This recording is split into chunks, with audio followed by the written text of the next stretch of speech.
퇴직하고 뭐 먹고 살지 막막할 때 그래, 운전은 자신 있으니 택시라도 해야 하나. 이 생각이 얼마나 달콤하고 또 얼마나 위험한 유혹인지. 오늘 우리는 그 막연한 희망이 어떻게 한 사람의 삶을 송두리째 흔드는 절망으로 바뀌었는지 한 60대 기사의 처절한 하루를 묵묵히 따라가 보려 합니다.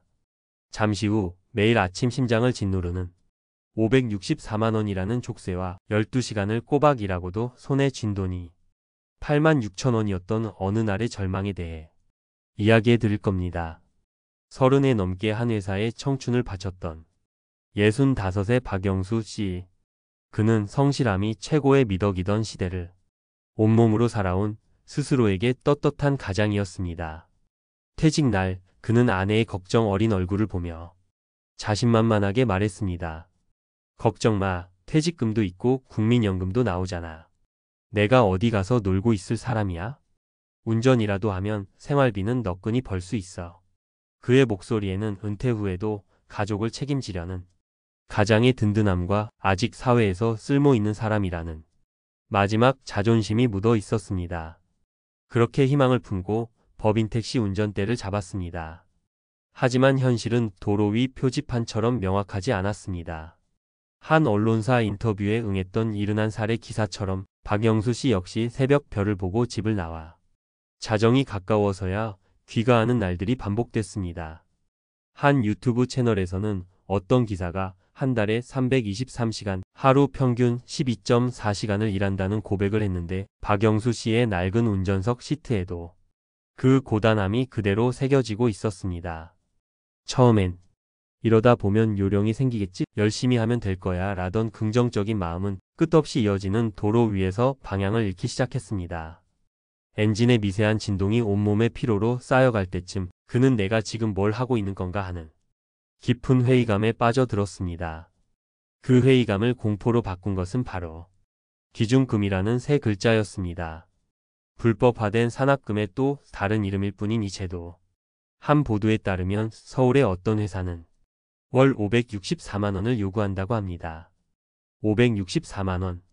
이 숫자는 매일 아침 박영수 씨의 심장을 짓누르는 차가운 돌덩이였습니다. 하루 12시간 넘게 일해 20만 원을 벌어도 이 기준금을 채우고 나면 손에 쥐는 건 얼마 되지 않았습니다. 미터기 숫자가 더디게 오를 때마다 느끼는 초조함은 이제 숨 막히는 공포가 되었습니다. 이틀 전 장대비가 쏟아지던 그날 밤이었습니다. 텅 빈 거리를 12시간 동안 헤매고 회사에 입금한 뒤 그의 손에 쥔 돈은 고작 86,600원이었습니다. 그는 텅 빈 차 안에서 한참을 움직일 수 없었습니다. 와이퍼만이 처량하게 빗물을 닦아낼 뿐이었습니다. 한 달 26일 아픈 허리를 부여잡고 망근을 하고 기준금을 모두 채워도 박영수 씨의 통장에 찍히는 돈은 200만 원 남짓이었습니다. 실제로 한 사례에서는 한 달에 420여만 원을 벌고도 회사에 낼 돈을 내고 나니 실수령액은 215만 원에 불과했다고 합니다. 이마저도 할당량을 못 채우면 월급에서 삭감되니 사실상 월급을 담보로 매일 도박을 하는 것과 같았습니다. 은퇴 전에는 상상도 못했던 금액 앞에서 그는 속수무책으로 무너졌습니다. 아내의 얼굴을 보기가 미안했고 친구들의 안부 전화가 두려워졌습니다. 30년 직장 생활의 대가가 고작 이것이었나. 깊은 무력감과 스스로가 한없이 초라해지는 기분에 그는 밤마다 잠을 설쳤습니다. 돈보다 더 무서운 것은 그의 몸과 마음이 서서히 붕괴하고 있다는 사실이었습니다. 좁은 운전석에서 하루의 대부분을 보내는 삶은 그의 건강을 좀먹기 시작했습니다. 관련 연구에 따르면 택시기사는 뇌심혈관계 질환, 근골격계 질환, 위장병에 걸릴 위험이 다른 직업군보다 훨씬 높다고 합니다. 박영수 씨는 이제 만성적인 허리 통증과 소화불량을 달고 삽니다. 약봉지가 늘어가는 것을 보며 돈보다 소중한 것을 잃고 있다는 것을 뒤늦게 깨닫고 있었습니다. 엎친 데 덮친 격으로 취객의 행패는 그의 남은 자존감마저 산산조각 냈습니다. 맞아 죽을 수도 있겠다. 는 공포는 단순한 과장이 아니었습니다. 얼마 전 만취한 젊은 승객에게 입에 담지 못할 욕설을 들었습니다. 돈 몇 푼 때문에 자식 버린 사람에게 그런 수모를 겪고 나니 며칠간 운전대를 잡을 수 없을 정도로 손이 떨렸습니다. 인간적인 모멸감은 그의 마음속에 깊은 상처를 남겼습니다. 여러분이라면 이런 상황에서 어떤 선택을 하셨을 것 같나요? 그만두고 싶어도 다른 대안이 없다면 과연 쉽게 운전대를 놓을 수 있을까요?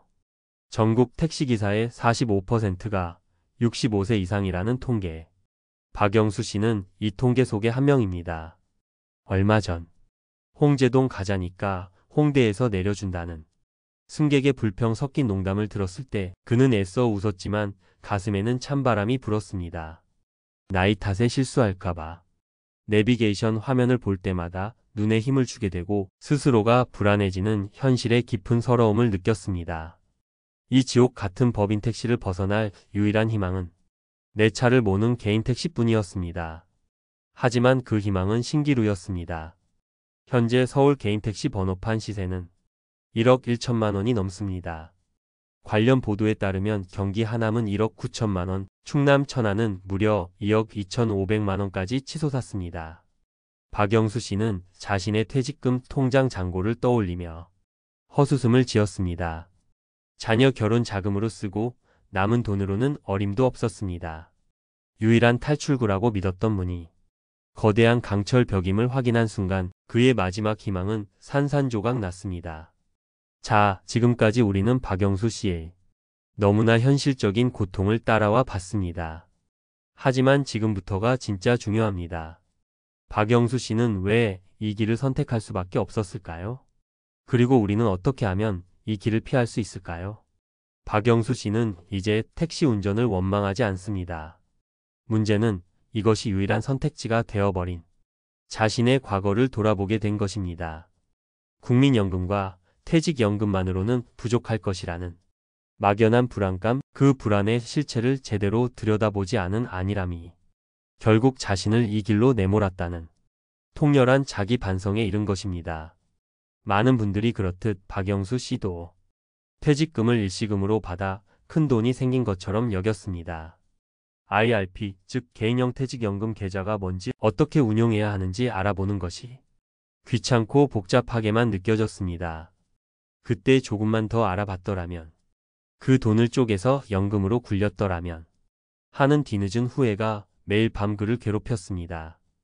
여기에 퇴직 후 지역가입자로 전환되며 날아온 건강보험료 고지서는 또 다른 충격이었습니다.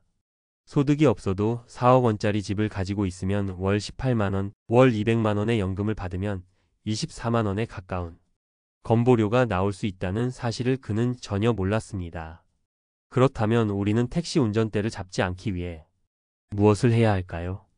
4가지 현실적인 대비책을 말씀드리겠습니다. 첫째, 나의 노후 현금 흐름을 냉정하게 직시해야 합니다. 퇴직금 통장의 총액이라는 신기루에서 벗어나십시오. IRP 계좌를 통해 연금으로 수령할 경우 매달 얼마가 내 통장에 들어오는지, 국민연금 예상 수령액은 얼마인지 마치 회사의 재무제표를 보듯 계산해 봐야 합니다. 연금 수령이 세금 측면에서 얼마나 유리한지 숫자로 확인하는 순간 생각의 기준이 바뀔 것입니다. 둘째, IRP 계좌를 내 노후의 CEO가 되어 직접 경영해야 합니다.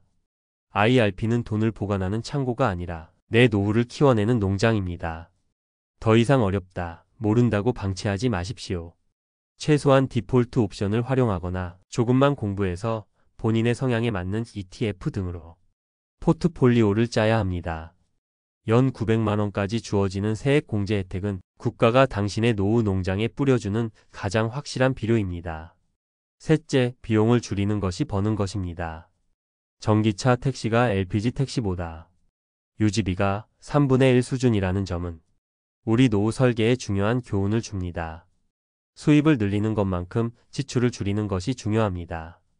특히 퇴직 후 나도 모르게 새어나가는 건강보험료나 재산세 같은 고정 지출을 어떻게 하면 합법적으로 줄일 수 있을지 미리 치열하게 고민하고 계획해야 합니다. 마지막 넷째, 제2의 기술에 나의 존엄을 투자하십시오. 지금부터라도 하루 1시간 퇴직 후를 위한 작은 기술 하나에 투자하십시오. 정부의 중장년 지원 프로그램을 활용해 컴퓨터를 배우든 작은 자격증을 따든 좋습니다. 이는 단순히 돈을 더 벌기 위함이 아닙니다. 택시 운전 외에 다른 선택지를 만드는 것, 그것이 바로 내 노년의 존엄과 시간을 지키는 가장 확실한 방법입니다. 오늘 우리가 본 택시기사의 절규는 단지 한 직업의 고충이 아닙니다. 준비되지 않은 노후가 마주할 수 있는 너무나 현실적인 고통의 기록입니다. 하루 15시간의 노동보다 더 무서운 것은 내일도 똑같이 15시간을 일해야만 하는 선택지 없는 삶 그 자체입니다. 하지만 아직 늦지 않았습니다. 박영수 씨의 후회는 우리에게 길이 될 수 있습니다. 지금이라도 나의 연금 자산을 점검하고 이번 달부터 단돈 10만 원이라도 IRP에 추가 납입하고 퇴근 후 새로운 기술을 배우기 시작한다면 우리의 미래는 분명 달라집니다. 운전대는 즐거운 여행을 위해 잡는 것이지 고단한 생존을 위해 잡는 것이 되어서는 안 됩니다. 당신의 노후가 절망의 길이 아닌 스스로 설계한 평온한 여정이 되기를 진심으로 응원합니다. 오늘 이야기가 당신의 미래를 준비하는데 조금이나마 도움이 되셨다면 구독과 좋아요로 저희 채널을 응원해 주십시오. 그리고 비슷한 고민을 하고 계신 분들이 있다면 댓글로 여러분의 소중한 생각을 함께 나눠주시길 바랍니다. 여러분의 모든 날들을 응원합니다. 감사합니다.